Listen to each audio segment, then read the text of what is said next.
வணக்கம். வேந்தரின் ஒரு நாள் ஒரு பொழுது இரவு செய்திகளுக்காக காவேரி ஜெகநாதன். முதலில் தலைப்புச் செய்திகள். காவிரி மேலாண் வாரியம் பிரச்சினையில் இன்னும் ஓரிரு நாட்களில் நல்ல முடிவு. ஓ பன்னீர்செல்வம் நம்பிக்கை.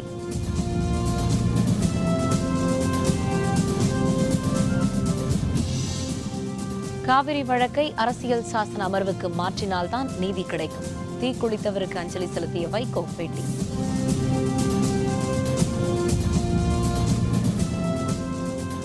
நாளை மறுநாள் ஆர்ப்பாட்டம். அனைத்துக் கட்சி கூட்டம். திமுக செயல் தலைவர் ஸ்டாலின் அறிவிப்பு.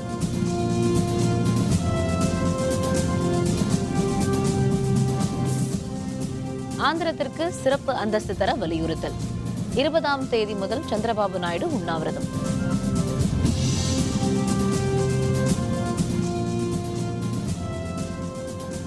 காவிரி மேலாண் வாரியம் அமைவது தொடர்பாக இன்னும் ஓரிரு நாட்களில் நல்ல முடிவு கிடைக்கும் என்று துணை முதல்வர் ஓ பன்னீர்செல்வம் தெரிவித்துள்ளார்.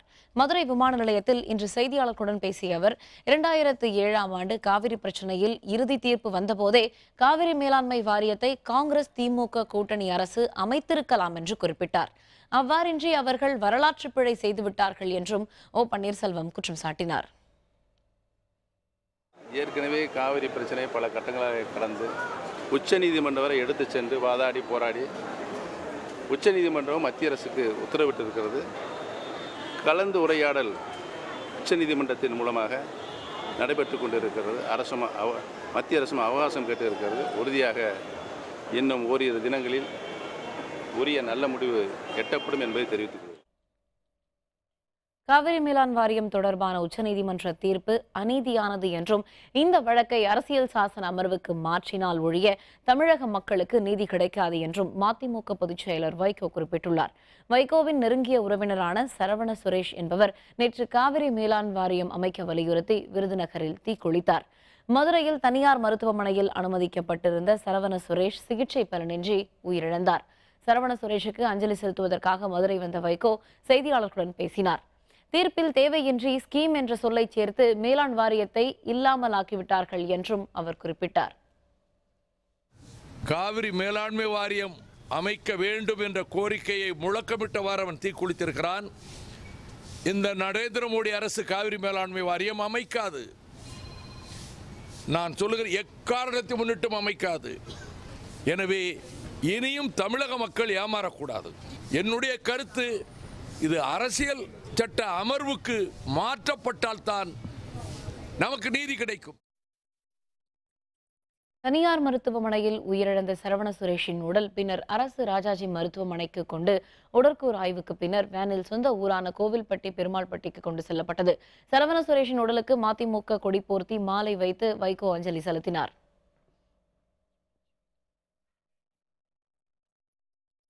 அண்ணல் அம்பேத்கரின் பிறந்த நாளையொட்டி சென்னை கோடம்பாக்கத்தில் அவரது சிலை அருகே வைக்கப்பட்டிருந்த படத்திற்கு தமிழக முதல்வர் பழனிசாமி மலர் தூவி மரியாதை செலுத்தினார். அவரைத் தொடர்ந்து துணை முதல்வர் ஓ பன்னீர்செல்வம் மலர் தூவி மரியாதை செலுத்தினார். அமைச்சர் ஜெயக்குமார் உட்பட பலரும் பங்கேற்று அம்பேத்கருக்கு மரியாதை செலுத்தினர்.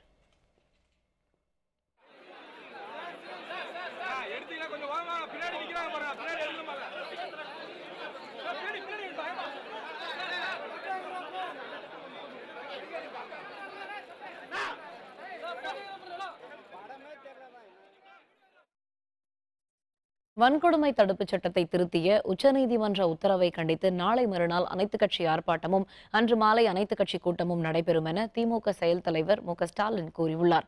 அண்ணல் அம்பேத்கரின் பிறந்த நாளை முன்னிட்டு சென்னை கோயம்பேட்டில் உள்ள அவரது சிலைக்கு திமுக செயல் தலைவர் ஸ்டாலின், தமிழக காங்கிரஸ் கமிட்டி தலைவர் திருநாவுக்கரசர், விடுதலை சிறுத்தைகள் தலைவர் தொல் திருமாவளவன், இந்திய கம்யூனிஸ்ட் கட்சி மாநில செயலர் முத்தரசன் உட்பட தலைவர்கள் பலர் மாலை அணிவித்து மரியாதை செலுத்தினர். மாலை அணிவித்த பின்னர் செய்தியாளர்களுடன் பேசிய ஸ்டாலின், வன்கொடுமைகளுக்கு எதிராக வரும் 16ஆம் தேதி வள்ளுவர் கோட்டத்தில் ஆர்ப்பாட்டம் நடத்தப்படும். அதே நாள் மாலையில் அனைத்துக் கட்சி கூட்டம் நடைபெறும் என்று கூறினார். வருகிற 16ஆம் தேதி திராவிட முன்னேற்றக் கழகம் உள்ளிட்ட அனைத்து கட்சிகளின் சார்பில் வள்ளுவர் கோட்டத்தில் ஒரு மிகப்பெரிய ஆர்ப்பாட்டத்தை வன்கொடுமை தடுப்பு சட்டத்தை கண்டித்து இன்றைக்கு உச்சநீதிமன்றம் தந்திருக்கக்கூடிய இந்த தீர்ப்பை அடிப்படையாக வைத்து ஒரு மிகப்பெரிய அறப்போராட்டத்தை நடத்தவிருக்கிறோம். அது மட்டுமல்ல, மாலையிட அனைத்து கட்சி கூட்டத்தை கூட்டி காவேரி பிரச்சனை பொறுத்தவரை என்ன நடவடிக்கை எடுப்பது குறித்து அதில் கலந்து ஆலோசிக்கப்பட இருக்கிறது. மதவாத கட்சிகளுடன் அம்மா மக்கள் முன்னேற்ற கழகம் கூட்டணி அமைக்காது என்று கட்சியின் துணை பொதுச் செயலரான டிடிவி தினகரன் தெரிவித்துள்ளார். சென்னை விமான நிலையத்தில் செய்தியாளர்களுடன் பேசிய அவர், தமிழகம் இந்தியாவில் இல்லை என்று பிரதமர் மோடி நினைத்து விட்டார் போலிருக்கிறது என்று குறிப்பிட்டார். அதிமுக அம்மா அணியா இருந்த நாங்கள், அம்மா மக்கள் முன்னேற்ற கழகம் என்றைக்கும் மதவாத சக்திகளுடன் கூட்டணி வைக்காது. தமிழ்நாட்டுக்கு வந்த பாரத பிரதமர் மோடி இந்த தமிழ்நாட்டு மக்களின் ஜீவாதார பிரச்சனைக்காக அதை பற்றி ஒரு வார்த்தை கூட பேசாமல் சென்றது. எங்கே தமிழ்நாடுன்னு ஒரு ஸ்டேட் அவங்க இந்தியாவில் இருக்குங்கிறதே அவர் மறந்துட்டாரோங்கிற எண்ணத்தை தான் மக்கள் மத்தியில் இருக்குது. அவர் புறக்கணித்து விட்டாரோ, தமிழ்நாடு நம்மளுக்கு இந்தியா மேப்லேருந்து எடுத்துட்டாரோ அப்படிங்கிற எண்ணம் தான் எல்லாருக்கும் இருக்குது. ஆந்திர மாநிலத்திற்கு சிறப்பு அந்தஸ்து வழங்க வலியுறுத்தி வரும் 20ஆம் தேதி முதல் தொடர் உண்ணாவிரதம் மேற்கொள்வது என ஆந்திர முதல்வர் சந்திரபாபு நாயுடு முடிவு செய்துள்ளார்.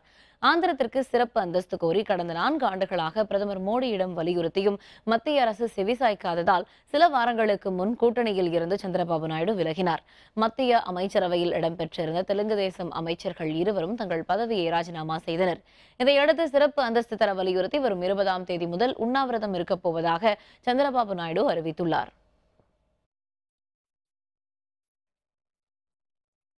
லட்சத்தீவு அருகே நிலை கொண்டுள்ள குறைந்த காற்றழுத்த தாழ்வு நிலை காரணமாக அடுத்த 24 மணி நேரத்தில் தென் தமிழகத்தின் அநேக இடங்களில் மழை பெய்ய வாய்ப்புள்ளதாக சென்னை வானிலை ஆய்வு மையம் தெரிவித்துள்ளது. சென்னையில் செய்தியாளர்களுடன் பேசிய வானிலை ஆய்வு மைய இயக்குநர் பாலச்சந்திரன், குமரி கடற்பகுதியில் நிலவி வந்த குறைந்த காற்றழுத்த தாழ்வு நிலை மேற்கு நோக்கி நகர்ந்து மாலத்தீவு மற்றும் லட்சத்தீவு பகுதியில் நிலை கொண்டுள்ளதாகவும் அங்கு இடியுடன் கூடிய மழை பெய்ததாக தெரிவித்தார். மேலும் குறைந்த காற்றழுத்த தாழ்வு நிலை காரணமாக தென் தமிழகத்தின் அநேக இடங்களிலும் வட தமிழகத்தின் ஓரிரு இடங்களிலும் மழை பெய்ய வாய்ப்புள்ளதாக அவர் கூறினார். நீலகிரி, தேனி, திண்டுக்கல், திருநெல்வேலி, கன்னியாகுமரி உள்ளிட்ட மேற்கு தொடர்ச்சி மலைப்பகுதிகளில் கனமழை பெய்ய வாய்ப்புள்ளதாகவும் பாலச்சந்திரன் தெரிவித்தார். இந்த மாலத்தீவு மற்றும் லட்சத்தீவு ஒட்டியுள்ள கடல் பகுதிகளில் இடியுடன் கூடிய மழை பெய்யக்கூடும். எனவே மீனவர்கள், தென் தமிழக மீனவர்கள் மாலத்தீவு மற்றும் லட்சத்தீவு கடல் பகுதிகளை 15ஆம் தேதி வரை செல்ல வேண்டாம் என்று அறிவுறுத்தப்படுகிறார்கள். அடுத்து வரும் 24 மணி நேரத்தை பொறுத்தவரையில் தென் தமிழகத்தில் அநேக இடங்களிலும் வட தமிழகத்தில் ஓரிரு இடங்களிலும் மழை பெய்யக்கூடும். மீன்பிடி தடைக்காலம் நள்ளிரவு தொடங்குகிறது. முட்டை விலை உயரும் என எதிர்பார்ப்பு. விவரம் விளம்பர இடைவேளைக்கு பிறகு.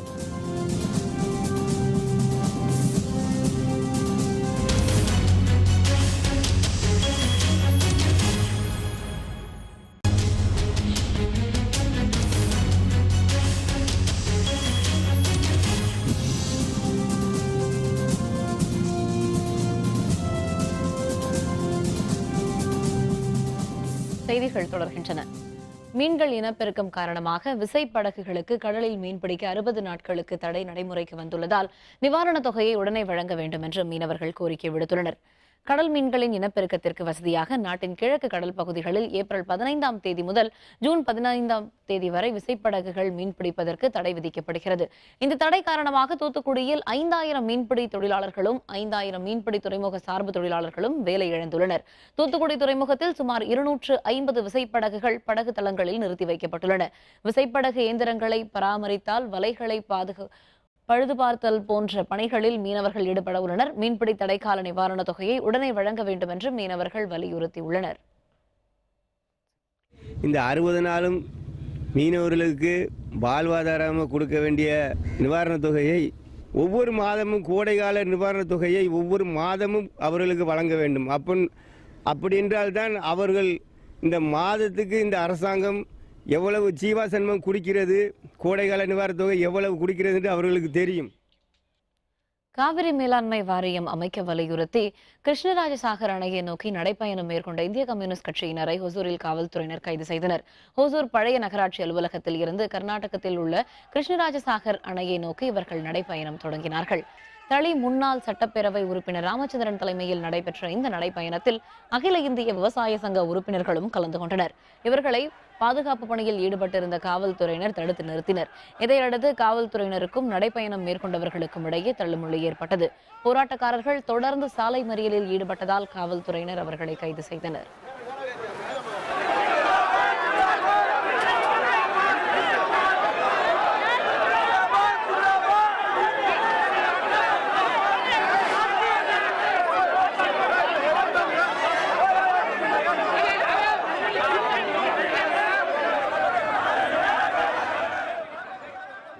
தமிழகத்துக்கு காவேரி நடுவர்மன்ற தீர்ப்பின் அடிப்படையில் ஒரு வளத்துக்கு 192 டிஎம்சி தண்ணீர் கர்நாடக அரசு வழங்க வேண்டும். அதையும் வழங்காமல் இன்றைக்கு சித்தராமையா தலைமையிலான கர்நாடக அரசு தமிழ்நாட்டை வஞ்சிக்கிறது. எத்தகைய தடைகள் வந்தாலும் தமிழக உரிமைகளை மீட்பதிலே இன்றைக்கு இந்திய கம்யூனிஸ்ட் கட்சி தமிழகத்தில் முன்னணியில் இருக்கும் என்பதை தெரிவித்துக் கொள்கிறேன். மீன்பிடி தடைக்காலம் தொடங்குவதால் முட்டை விலை கடுமையாக உயரும் என நாமக்கல் கோழிப்பண்ணை உரிமையாளர்கள் தெரிவித்துள்ளனர். கிழக்கு கடல் பகுதியில் நேற்றிரவு முதல் மீன்பிடி தடைக்காலம் நடைமுறைக்கு வருகிறது. இதனால் மீன்வரத்து குறைந்து விலை அதிகரிக்கும் என்பதால் முட்டை விற்பனையும் அதிகரிக்கும். இதனிடையே கோடை தொடங்கிவிட்டதால் கோழிகளின் முட்டையிடும் திறன் குறைந்து முட்டை உற்பத்தியும் குறைய வாய்ப்புள்ளது.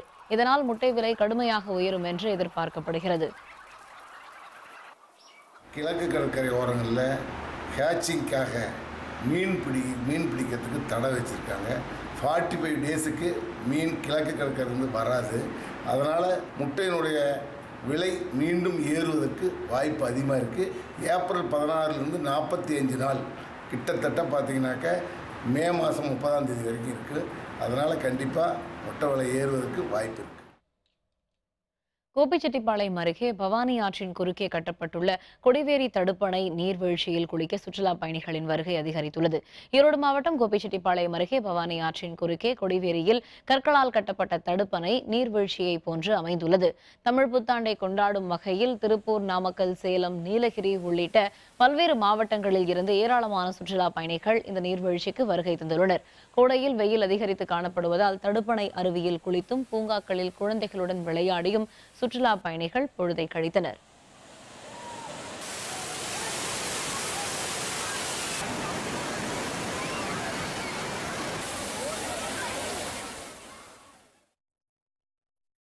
முப்பத்தி 4 ஆண்டுகளுக்கும் மேலாக தங்க நகை விற்பனையில் முன்னணி வகித்து வரும் லலிதா ஜுவல்லரியின் 18வது கிளை ஈரோட்டில் இன்று தொடங்கப்பட்டது.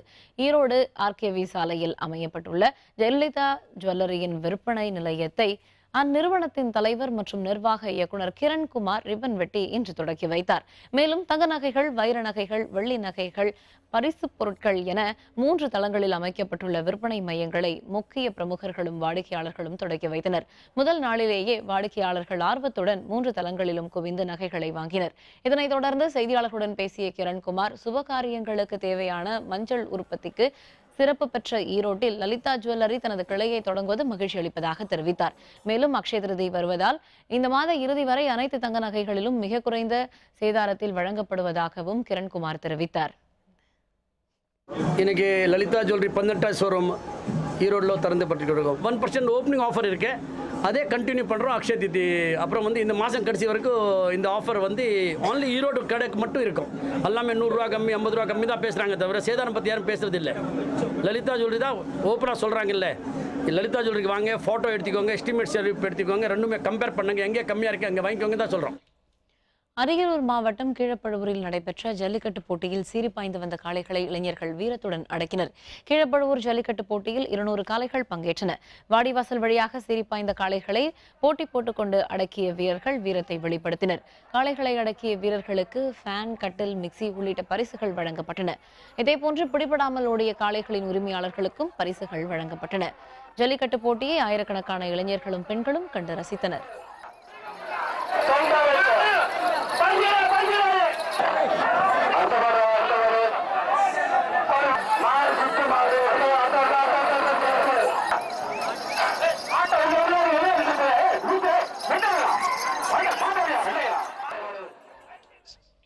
பெரம்பலூர் அருகே பூலாம்பாடி கிராமத்தில் நடைபெற்ற ஜல்லிக்கட்டு போட்டியில் காலை முட்டியதில் மாடுபிடி வீரர் ஒருவர் உயிரிழந்தார்.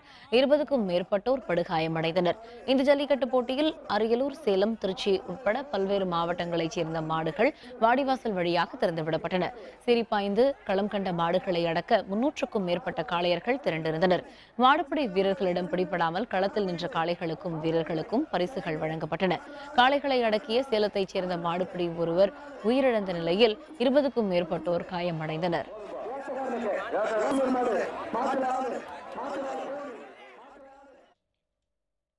கயத்தாற்றில் உள்ள அகிலாண்டேஸ்வரி உடனுரை கோதண்டராமசுவாமி ஆலய சித்திரை தேரோட்டத்தில் இன்று சக்தியில் தேர் சிக்கிக் கொண்டது. பின்னர் எந்திரத்தின் உதவியுடன் தேர் இழுக்கப்பட்டது. கோவில்பட்டி அருகே கயத்தாறில் பழமை வாய்ந்த அகிலாண்டேஸ்வரி உடனுரை கோதண்டராமேஸ்வரர் ஆலயத்தில் 11 நாட்கள் நடைபெறும் சித்திரை விழா நடைபெற்று வருகிறது.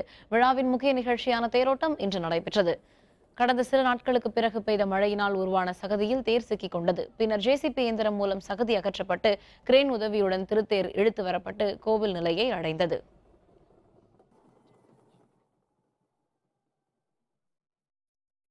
திருச்செந்தூர் அருள்மிகு சுப்பிரமணிய சுவாமி திருக்கோவிலில் தமிழ் புத்தாண்டையொட்டி பக்தர்கள் நீண்ட வரிசையில் நின்று சுவாமி தரிசனம் செய்தனர்.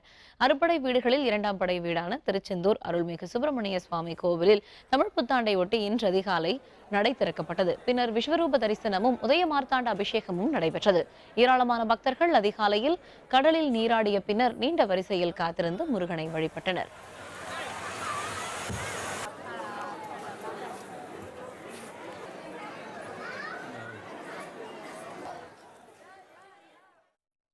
திருச்சி உறையூரில் உள்ள அருள்மிகு வெக்காளியம்மன் திருக்கோவில் சித்திரை தேரோட்டத்தில் ஆயிரக்கணக்கான பக்தர்கள் தேரை வடம் பிடித்தெழுத்தனர். தனிச்சிறப்பு வாய்ந்த உறையூர் அருள்மிகு வெக்காளியம்மன் மக்களின் குறைகளை தீர்க்க மேற்கூரையின்றி வீற்றிருந்து அருள் பாலித்து வருகின்றார். இந்த கோவிலில் சித்திரை திருவிழா கடந்த 6ஆம் தேதி தொடங்கி 9 நாட்களும் சிறப்பு அலங்காரம் மற்றும் ஆராதனைகள் நடைபெற்றன. சென்னை, திருச்சி, பெரம்பலூர், அரியலூர் உள்ளிட்ட பல்வேறு மாவட்டங்களைச் சேர்ந்த பெண் பக்தர்கள் தீச்சட்டிகளை ஏந்தி வந்து நேர்த்திக் கடனை செலுத்தினர். இதனைத் தொடர்ந்து அலங்கரிக்கப்பட்ட அம்மன் தேரை ஆயிரக்கணக்கான பக்தர்கள் வடம் பிடித்து இழுத்தனர். முக்கிய வீதிகளின் வழியாக சென்ற தேர் நிறைவில் கோவில் நிலையை அடைந்தது.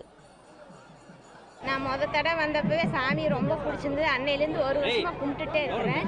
நானா வேண்டுதலெல்லாம் வைக்கலிங்க, எனக்கா தோணி நானா வந்து பூவோடு எடுத்து நல்லபடியாக எல்லாம் முடிச்சிட்டேன். ரொம்ப சக்தி வாய்ந்த சாமியாக நான் நம்புறேங்க.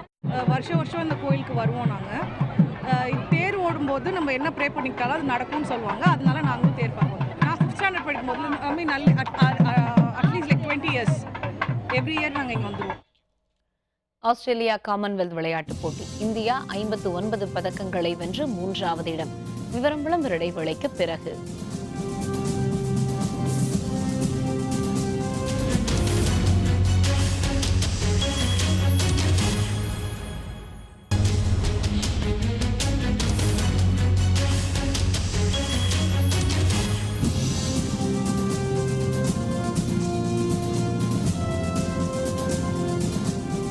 செய்திகள் தொடர்கின்றன. இனி அயலக செய்திகள்.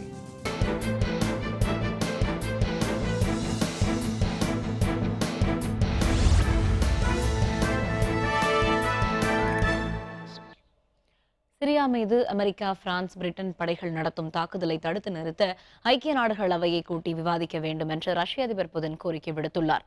சிரியாவில் அதிபர் அல் அசாத் தலைமையிலான ஆட்சிக்கு எதிராக கிளர்ச்சியாளர்கள் வன்முறையில் ஈடுபட்டு வருகின்றனர். நாட்டின் தலைநகர் டமாஸ்கஸ் அருகே கிழக்கு கூட்டா பகுதியில் ரசாயன தாக்குதலில் 200க்கும் மேற்பட்ட மக்கள் பலியாகினர். சிரியாவில் அதிபர் ஆசாத்தின் ரசாயன தாக்குதலை தடுக்க ரஷ்யா தவறிவிட்டதாக அமெரிக்க அதிபர் ட்ரம்ப் குற்றம் சாட்டியுள்ளார். இதனிடையே அந்நாட்டின் மீது அமெரிக்கா, இங்கிலாந்து, பிரிட்டன், பிரான்ஸ் ஆகிய நாடுகள் அதிநவீன ஏவுகணை மற்றும் போர் விமானங்கள் மூலம் குண்டு வீசி தாக்குதல் நடத்தி வருகின்றன. அமெரிக்க தாக்குதலுக்கு ஆதரவு அளிக்கப் போவதாக ஜப்பான் அறிவித்துள்ள நிலையில் அங்கு போர் பதற்றம் அதிகரித்துள்ளது.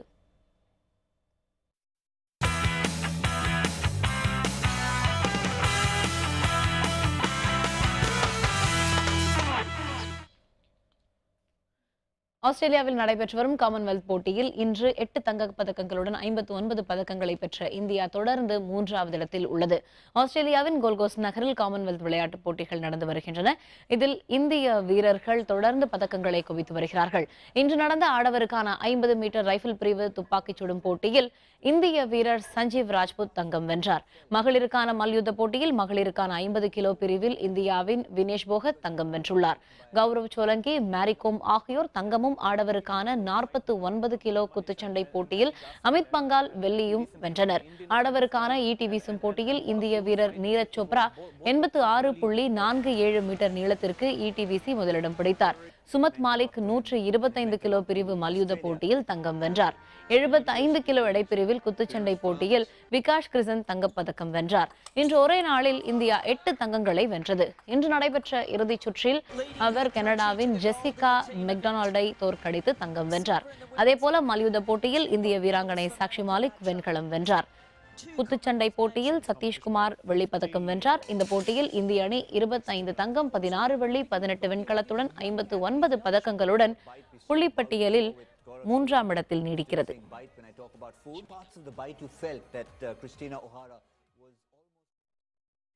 மும்பை இந்தியன்ஸ் அணிக்கு எதிரான IPL போட்டியில் டெல்லி டேர்டெவில்ஸ் அணி 7 விக்கெட் வித்தியாசத்தில் வெற்றி பெற்றுள்ளது. மும்பை வாங்கடை திடலில் மும்பை இந்தியன்ஸ் மற்றும் டெல்லி டேர்டெவில்ஸ் அணிகளுக்கிடையே போட்டி நடைபெற்று வருகிறது. டாஸ் வென்ற டெல்லி டேர்டெவில்ஸ் அணியின் கேப்டன் கௌதம் கம்பீர் பந்துவீச்சை தேர்ந்தெடுத்தார். முதலில் பேட் செய்த மும்பை அணி 20 ஓவரில் 7 விக்கெட்டுகளை இழந்து 194 ரன்கள் எடுத்தது. சூரியகுமார் யாதவ் 53 ரன்களும், எவின் லீவிஸ் 48 ரன்களும், கேப்டன் ரோஹித் சர்மா 18 ரன்களும் எடுத்தனர். 195 ரன்கள் என்ற வெற்றி இலக்குடன் டெல்லி டேர்டெவில்ஸ் அணி களமிறங்கியது. 20 ஓவரில் 3 விக்கெட் இழப்பிற்கு 195 ரன்களை டெல்லி டேர்டெவில்ஸ் அணி எடுத்தது. அதிகளவாக ரோஷன் ராய் 53 பந்துகளில் 91 ரன்களை குவித்து வெற்றிக்கு வழிவகுத்தார். இதன் மூலம் 7 விக்கெட் வித்தியாசத்தில் மும்பை இந்தியன்ஸ் அணியை வீழ்த்தி டெல்லி டேர்டெவில்ஸ் அணி வெற்றி பெற்றுள்ளது.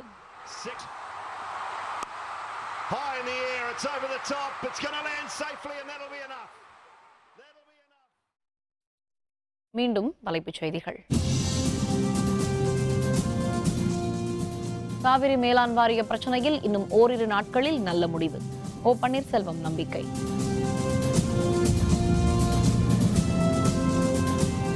காவிரி வழக்கை அரசியல் சாசன அமர்வுக்கு மாற்றினால்தான் நீதி கிடைக்கும். தீக்குளித்தவருக்கு அஞ்சலி செலுத்திய வைகோ பேட்டி.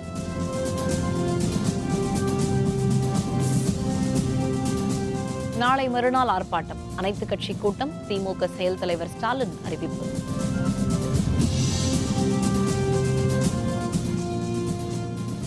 ஆந்திரத்திற்கு சிறப்பு அந்தஸ்து தர வலியுறுத்தல். 20ஆம் தேதி முதல் சந்திரபாபு நாயுடு உண்ணாவிரதம். இத்துடன் வேந்தரின் ஒரு நாள் ஒரு பொழுது இரவு செய்திகள் நிறைவடைந்தன. மீண்டும் இரவு 10 மணிக்கு கண்ணுறங்கும் வேளை இரவு செய்திகளில் சந்திப்போம். வணக்கம்.